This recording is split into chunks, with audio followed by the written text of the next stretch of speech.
நடக்கும் முடிய போட்டுங்க.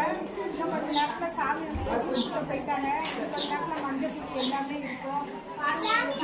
அலங்காரம் கோயில் கட்டிட்டு ஃபர்ஸ்ட் எங்களுக்கு வந்து திருவிழா முதல்ல கும்பாபிஷேகம் நடத்தணும்.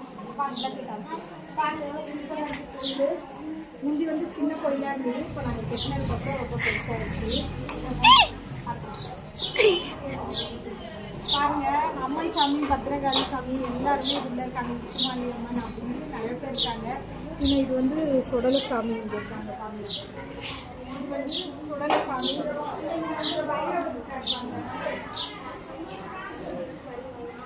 இங்க வந்து வைரவர் இருக்காரு. சாமியா எல்லாருமே இருக்காங்க. கோயிலே இந்த கும்பாபிஷேகம் சூப்பரா களை கட்டிடுச்சு. பாருங்க பாருங்க, அதே இன்னும் கொஞ்ச நேரத்தில் வந்து சாமிங்க வந்து பஞ்சம் குடிக்கும். இங்க பானை வைப்பாங்க. இன்னும் வைக்க தொடங்கல. ஏன்னா ஊர் சுத்தி எல்லா வீட்டுக்கும் போவாங்க. எல்லாரும் வாசல்ல தண்ணி மஞ்சள் வேப்பலை வச்சிருப்பாங்க. சிலர் ஜூஸ் இளநீலாம் சாமிக்கு குடிக்க கொடுப்பாங்க. பின்ன இந்த தண்ணி மஞ்சளை கலக்கி குளிப்பாங்க. ரொம்ப அமோகமா இருக்கும். அடுத்த வருஷம் எல்லாரும் வாங்க எங்க ஊர்ல இருந்து கோயில் கொடைக்கு கலந்துக்குங்க. இன்னைக்கு முடியுது. இன்னும் கொஞ்ச நேரத்துல திருப்பி நாங்க வீடியோ போடுவோம். பாருங்க.